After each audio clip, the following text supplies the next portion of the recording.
അന്തരീക്ഷം മാറിമറിയുമ്പോൾ അമേരിക്കയും ഇസ്രായേലും ഒന്നിക്കുന്ന കാഴ്ചകളാണ് കാണാൻ പോകുന്നത്. അതിന്റെ ചുവടുവയ്പായി ഇസ്രായേൽ ജൂത ജനതയ്ക്ക് നൽകിയ സമഗ്ര സംഭാവനയ്ക്ക് US പ്രസിഡന്റ് ഡൊണാൾഡ് ട്രംപിന് ഇസ്രായേലിന്റെ പരമോന്നത സിവിലിയൻ ബഹുമതിയായ ഇസ്രായേൽ സമാധാന സമ്മാനം നൽകുമെന്ന് ഇസ്രായേൽ പ്രധാനമന്ത്രി ബെഞ്ചമിൻ നെതന്യാഹു പ്രഖ്യാപിച്ചു.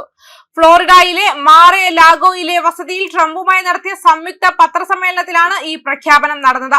രണ്ട് നേതാക്കളുടെയും ബന്ധത്തിലെ ഒരു സുപ്രധാന നിമിഷമായി ഇസ്രായേൽ പ്രധാനമന്ത്രിയുടെ തീരുമാന പ്രഖ്യാപനം രേഖപ്പെടുത്തി.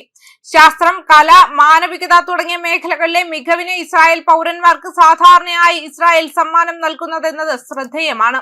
എന്നാൽ വിദേശ പൗരന്മാർക്കും ബഹുമതി ലഭിക്കുന്നതിനായി അത് ഭേദഗതി ചെയ്തിട്ടുണ്ട്. പ്രഖ്യാപനത്തിന് ശേഷം അവാർഡ് ലഭിക്കുന്ന ആദ്യത്തെ ഇസ്രായേലി അല്ലാത്ത വ്യക്തിയും സമാധാന വിഭാഗത്തിൽ അംഗീകരിക്കപ്പെടുന്ന ആദ്യ വ്യക്തിയുമാണ് ട്രംപ്. ഇസ്രായേലും ഹമാസും തമ്മിലുള്ള സമാധാന കരാറിൽ മധ്യസ്ഥത വഹിക്കാനുള്ള ട്രംപിന്റെ ശ്രമങ്ങൾക്ക് ശേഷമാണ് ഈ അവാർഡ് ലഭിക്കുന്നത്. ബന്ദികളെ മോചിപ്പിക്കൽ, വെടിനിർത്തൽ കരാർ എന്നിവ ഇതിൽ ഉൾപ്പെടുന്നു. നമ്മൾ ഒരുമിച്ച് പ്രവർത്തിക്കുന്നതിനാൽ മിഡിൽ ഈസ്റ്റിൽ ശ്രദ്ധേയമായ നേട്ടങ്ങൾ കൈവരിക്കാൻ അദ്ദേഹത്തിന് കഴിഞ്ഞുവെന്ന് പറഞ്ഞുകൊണ്ട് മേഖലയിലെ ട്രംപിന്റെ പങ്കിന് നെതന്യാഹു പ്രശംസിക്കുകയും ചെയ്തു.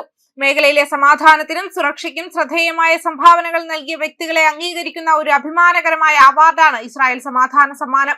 ഈ ബഹുമതി ലഭിക്കുന്ന ആദ്യത്തെ ഇസ്രായേൽ അല്ലാത്ത വ്യക്തിയായതിനാൽ ട്രംപിന്റെ തിരഞ്ഞെടുപ്പ് ഒരു ചരിത്ര നിമിഷമായി രേഖപ്പെടുത്തിയിട്ടുണ്ട്. വിദ്യാഭ്യാസ മന്ത്രി യോവ് കിഷ് ട്രംപിനെ തീരുമാനം ഔദ്യോഗികമായി അറിയിച്ചു. ചടങ്ങിൽ പങ്കെടുക്കുന്നതിനെ കുറിച്ച് പരിഗണിക്കാമെന്ന് US പ്രസിഡന്റ് സൂചിപ്പിച്ചു. അവാർഡ് പ്രഖ്യാപനത്തോട് പ്രതികരിച്ച ട്രംപ് അവാർഡ് ശരിക്കും ആശ്ചര്യകരവും വളരെയധികം വിലമതിക്കുന്നതുമാണെന്ന് പറഞ്ഞു. കൂടിക്കാഴ്ചയിൽ ഹമാസ് നിരായുധീകരണം, അധിനിവേശ വെസ്റ്റ് ബാങ്ക് എന്നിവയുൾപ്പെടെ ഗാസ സമാധാന പദ്ധതിയുടെ രണ്ടാം ഘട്ടത്തെക്കുറിച്ചും ട്രംപും നെതന്യാഹുവും ചർച്ച ചെയ്തു. രണ്ട് നേതാക്കൾ തമ്മിലുള്ള വ്യത്യാസങ്ങൾ ട്രംപ് അംഗീകരിച്ചു. പക്ഷേ ചർച്ചകൾ തുടരുകയാണെന്നും പറഞ്ഞു. വെസ്റ്റ് ബാങ്കിനെ കുറിച്ച് വളരെ കാലമായി ഞങ്ങൾ ഒരു വലിയ ചർച്ച നടത്തി വരികയാണ്. വെസ്റ്റ് ബാങ്കിൽ ഞങ്ങൾ 100% യോജിച്ചു എന്ന് ഞാൻ പറയില്ല, പക്ഷേ വെസ്റ്റ് ബാങ്കിൽ ഞങ്ങൾ ഒരു നിഗമനത്തിൽ എത്തുമെന്നും ട്രംപ് പറഞ്ഞു. ചർച്ചകൾ വളരെ ഫലപ്രദമായിരുന്നുവെന്ന് നെതന്യാഹു വിശേഷിപ്പിക്കുകയും മേഖലയിലെ ട്രംപിന്റെ പങ്കിനെ പ്രശംസിക്കുകയും ചെയ്തു. US പ്രസിഡന്റ് ഡൊണാൾഡ് ട്രംപുമായി എനിക്ക് വളരെ ഫലപ്രദമായ ഒരു കൂടിക്കാഴ്ച ഉണ്ടായിരുന്നുവെന്നും നെതന്യാഹു US പ്രസിഡന്റിന് നന്ദി പറഞ്ഞു. ഞങ്ങൾ ഞങ്ങളുടെ ആശയങ്ങളെ കുറിച്ച് സംസാരിക്കുന്നു. ചിലപ്പോൾ ഞങ്ങൾക്ക് വ്യത്യസ്ത ആശയങ്ങൾ ഉണ്ടാകും, പക്ഷേ ഞങ്ങളത് നടപ്പിലാക്കുന്നു. മിക്കപ്പോഴും ഞങ്ങൾ നേരിട്ട് കാണുന്നുവെന്നും നെതന്യാഹു പറഞ്ഞു.